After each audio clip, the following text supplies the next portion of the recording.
થોડા દિવસથી રાજ્યની અંદર વરસાદી સિસ્ટમનું જોર ઘટેલું જોવા મળ્યું છે, પરંતુ ફરી એકવાર હવે ગુજરાતમાં વરસાદનો એક નવો રાઉન્ડ શરૂ થવા જઈ રહ્યો છે। અરબ સાગરના દરિયામાં બનેલી સાયક્લોનિક સિસ્ટમ ધીમે ધીમે આગળ વધીને અત્યારે ગુજરાત નજીકના વિસ્તારની અંદર એટલે કે બેંગલવીના વિસ્તાર અને મુંબઈના વિસ્તારોમાં આ સિસ્ટમ ટકરાતી જોવા મળી છે। સાથે જ એક નવું અપર સર્ક્યુલેશન એરિયા પણ અલ્હાબાદ વિસ્તારની અંદર અને તેમના આજુબાજુના વિસ્તારની અંદર નવી સિસ્ટમ છે તે સક્રિય થતી જોવા મળી છે, જેમના કારણે એક સિસ્ટમનો સ્ટફ ગુજરાતથી લઈને બંગાળની ખાડીના વિસ્તાર સુધી સિસ્ટમનો પટ્ટો લંબાતો જોવા મળ્યો છે। આ સંપૂર્ણ વિસ્તારમાં આજે બપોર અને સાંજ દરમિયાન ગુજરાતની અંદર ભારે મેઘવર્ષા થવાને લઈને જળબંબાકાર જોવા મળી શકે છે મિત્રો। સાથે મિત્રો જો વાત કરીએ તો ગુજરાતની અંદર અત્યારે વાતાવરણ પણ પલટાઈ ગયેલું જોવા મળી રહ્યું છે। ગુજરાતની અંદર વીજળીના ચમકારા સાથે અને ભારે ગાજવીજ સાથે આજે બપોર દરમિયાન ગુજરાતની અંદર અતિ ભારે વરસાદ ખાબકવાને લઈને મોટી આગાહી કરવામાં આવી ગઈ છે। સાથે સાથે રાજ્યમાં અત્યારે પૂર્ણવસુ નક્ષત્ર ચાલી રહ્યું છે અને પૂર્ણવસુ નક્ષત્રની અંદર હાથી પોતાની સૂંઢ ફેરવશે અને અનેક જિલ્લાઓમાં મેઘતાંડવ થવાને લઈને આગાહી કરવામાં આવી ગઈ છે। મિત્રો તમે જોઈ શકો છો તેમ અત્યારે મુંબઈના આજુબાજુના વિસ્તારની અંદર ટકરાયેલી સિસ્ટમ ધીમે ધીમે મજબૂત બનીને આ સિસ્ટમની અસરો હવે ગુજરાત ઉપર છે તે જોવા મળી રહી છે। અરબ સાગરના દરિયામાંથી આવતા તીવ્ર ઘાતક પવનો અત્યારે ગુજરાતના દરિયા કિનારાના વિસ્તારની અંદર ટકરાતા જોવા મળી રહે છે અને તીવ્ર જોર દર્શાવતા જોવા મળી રહી છે। જેમ આગાહી કરવામાં આવી છે કે કલાકોમાં ગુજરાતની અંદર ગરમી અને બફારા પ્રમાણની સાથે સાથે ભારે પવન સાથે મેઘ તાંડવ થવાને લઈને મેઘ વર્ષા થવાને લઈને ગુજરાત ઉપર જળબંબાકાર વરસાદ વરસવાને લઈને મોટી આગાહી કરવામાં આવી છે। સાથે જ અનેક જિલ્લાની અંદર આજે તીવ્ર વરસાદ પડવાને લઈને યલો એલર્ટ જાહેર કરવામાં આવી રહ્યું છે અને આજે બપોર પછીના એટલે કે સાંજ દરમિયાન ગુજરાતની અંદર અતિ ભારે વરસાદ વરસવાને લઈને મોટી આગાહી કરવામાં આવી ગઈ છે। તો કયા કયા જિલ્લાની અંદર આજે ગુજરાતની અંદર અતિ ભારે વરસાદ જોવા મળશે, તીવ્ર વરસાદ પડવાને લઈને કયા જિલ્લાની અંદર એલર્ટ દર્શાવવામાં આવ્યું છે, સાથે જ આ સિસ્ટમની અસરો આજે અને આગામી કેટલા દિવસ સુધી જોવા મળી શકે છે, વરસાદનો નવો રાઉન્ડ હવે કેટલા દિવસ સુધી ચાલશે, ગુજરાતની અંદર મેઘતાંડવ સાથે તોફાની બેટિંગ કરી શકે છે તેવી આગાહી કરવામાં આવી ગઈ છે। અત્યારે તમે જોઈ શકો છો કે જે સિસ્ટમ અપર સર્ક્યુલેશન એરિયા અત્યારે મધ્ય ભારતના વિસ્તારથી લઈને પૂર્વ ભારતના વિસ્તારની અંદર જે USA અપર સર્ક્યુલેશન સિસ્ટમ સક્રિય થવાના કારણે જોવા મળી છે, જેનું જોર અત્યારે વધતું જોવા મળી રહ્યું છે અને અરબ સાગરમાંથી આવેલી નવી સિસ્ટમ અત્યારે મુંબઈના આજુબાજુના વિસ્તારમાં ટકરાતી જોવા મળી છે, ગુજરાત ઉપર પણ પોતાનું જોર દર્શાવતા જોવા મળી રહ્યું છે। મિત્રો સાથે જ ગુજરાતમાં અટકાયેલું ચોમાસું ફરી એકવાર તીવ્ર બનીને ઘાતક સ્વરૂપ ધારણ કરતું જોવા મળ્યું છે, જેને જોતા ગુજરાત ઉપર વરસાદનો નવો રાઉન્ડ આજથી લઈને 18 તારીખ સુધીની અંદર જોવા મળી શકે છે। 18 તારીખ સુધીમાં ગુજરાતની અંદર છે તે ખૂબ જ પ્રમાણમાં વરસાદ પડવાને લઈને એલર્ટ પણ જાહેર કરવામાં આવ્યું છે। આગ ફાટી શકે છે તેવી પણ ઘાતક આગાહી કરવામાં આવી છે। ગુજરાતમાં અનેક તાલુકા અને જિલ્લામાં આગામી કલાકની અંદર જળબંબાકાર વરસાદ ખાબકવાને લઈને મોટી આગાહી કરવામાં આવી ગઈ છે। મિત્રો આગાહીને જોતા અત્યારે તે સિસ્ટમનો પટ્ટો જોઈ શકો છો, આટલા વિસ્તારની અંદર આ સિસ્ટમનું તીવ્ર દબાણ હવે મજબૂત બનતું જોવા મળ્યું છે। બંગાળની ખાડીની અંદર પણ આ મોટી હલચલ સર્જાતી જોવા મળી છે। અરબ સાગરના દરિયાકાંઠાના વિસ્તારની અંદર પણ તીવ્ર ઘાતકો પવનો ફૂંકાતા જોવા મળી રહ્યા છે। અત્યારે અરબ સાગરના દરિયાકાંઠાની અંદર ફરીથી એક નવી સિસ્ટમ છે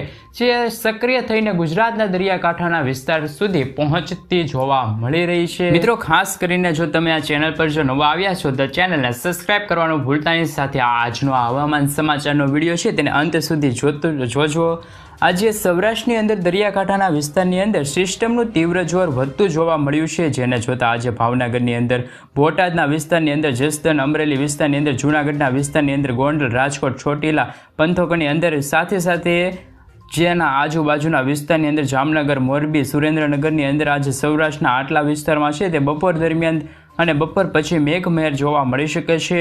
સાથે મેઘ ખાંગા થવા હોય તેવા પણ સૌરાષ્ટ્રની અંદર ગરમીના પ્રવાહની સાથે સાથે હવે રાજ્યની અંદર વરસાદી માહોલ જોવા મળ્યો છે અને આગામી 2 દિવસની અંદર આ સંપૂર્ણ વિસ્તારમાં મોટો પલટો આવતો જોવા મળશે। પલટાની સાથે અતિ ભારે વરસાદ ખાબકી શકે છે અને જેમાં સૌરાષ્ટ્ર વિસ્તારની અંદર આજે 4 ઇંચથી લઈને 6 ઇંચ સુધીનો વરસાદ પડવાને લઈને મહત્ત્વની આગાહી કરવામાં આવી છે. સૌરાષ્ટ્રના દરિયાના કાંઠાના વિસ્તારની અંદર, દેવભૂમિ દ્વારકા વિસ્તારની અંદર, પોરબંદર વિસ્તારની અંદર, વેરાવળની સાથે ઉના અને ગીર સોમનાથ વિસ્તારની અંદર, મહુવા, અલંગ, ભાવનગર દરિયાકાંઠાના વિસ્તારની અંદર અત્યારે સિસ્ટમનું તીવ્ર દબાણ મજબૂત થતું જોવા મળ્યું છે. ભાવનગરની અંદર આગામી કલાકોમાં મેઘરાજા ધબડાટી બોલાવે તેવી પણ મહત્વપૂર્ણ આગાહી કરવામાં આવી છે. સૌરાષ્ટ્રમાં સંપૂર્ણ પંથકોની અંદર જે પગલે મહત્વપૂર્ણ એલર્ટ જાહેર કરવામાં આવ્યું છે. તમે જોઈ શકો છો મિત્રો, અરબ સાગરમાંથી આવતા પવનો સૌરાષ્ટ્રના દરિયાકાંઠાના વિસ્તારની અંદર ટકરાતા જોવા મળી શકે છે, જેના કારણે સૌરાષ્ટ્રની અંદર અત્યારે પવનની ગતિવિધિ સાથે હવે તોફાની વરસાદી સિસ્ટમ બનવાના કારણે ચોમાસું સૌરાષ્ટ્રની અંદર મજબૂત બનવાને કારણે આગામી 2 કલાકની અંદર ગુજરાત અને સમગ્ર સૌરાષ્ટ્રની અંદર તમામ તાલુકાની અંદર મેઘમહેર જોવા મળી શકે છે. જોકે દક્ષિણ ગુજરાતના જિલ્લાની અંદર પણ આપણે આગળ વધીએ તો મિત્રો, દક્ષિણ ગુજરાતની અંદર પણ હવે મુંબઈ તરફ જે સિસ્ટમ અત્યારે ટકરાવા જઈ રહી છે, એ સિસ્ટમનું દબાણ અત્યારે દક્ષિણ ગુજરાતના વિસ્તારની અંદર છે તે મજબૂત થતું જોવા મળી રહ્યું છે. આમ દક્ષિણ ગુજરાતની અંદર પણ આજે અતિભારે વરસાદ પડવાને લઈને જાહેરાત કરવામાં આવી છે, એલર્ટ જાહેર કરવામાં આવ્યું છે, જેમાં પણ ખાસ કરીને વલસાડ જિલ્લાની અંદર, અમદાવાદ વિસ્તારની અંદર, વ્યારા વિસ્તારની અંદર અતિભારે મેઘતાંડવ થવાને લઈને મહત્ત્વની આગાહી કરવામાં આવી છે મિત્રો. સાથે જો મિત્રો ઉપરાંત અમદાવાદ વિસ્તારની અંદર, રાજપીપળા, ભરૂચ, નર્મદા વિસ્તારની અંદર જો વાત કરવામાં આવે તો સુરત વિસ્તારની અંદર, સાથે સાથે તાપી વિસ્તારની અંદર, નવસારી, ડાંગ વિસ્તારની અંદર પણ આજે ધોધમાર વરસાદને લઈને મહત્વપૂર્ણ આગાહી કરવામાં આવી છે. બપોર દરમિયાન મેઘમહેર થવાને લઈને દક્ષિણ અને આમ તો દક્ષિણ ગુજરાતના જિલ્લાઓની અંદર પણ અતિભારે વરસાદ જોવા મળી શકે છે. મહત્વની આગાહી દર્શાવવામાં આવી છે કે સાથે સાથે ગુજરાતની અંદર પાછલા 24 કલાકની અંદર મેઘરાજાએ ધબડાટી બોલાવી હોય તેવી આગાહી કરવામાં આવી છે, જેમાં ગુજરાતની અંદર 47 તાલુકાની અંદર મેઘમહેર વરસાદ જોવા મળી રહ્યો છે, જેમાં 4 ઇંચથી લઈને 6 ઇંચ સુધીનો ભારે વરસાદ પડ્યો હોય તેવી પણ આગાહી કરવામાં આવી છે. જેમાં આજે કચ્છના અનેક વિસ્તારની અંદર આગામી કલાકોની અંદર મેઘમહેર થવાને લઈને મોટી આગાહી કરવામાં આવી છે.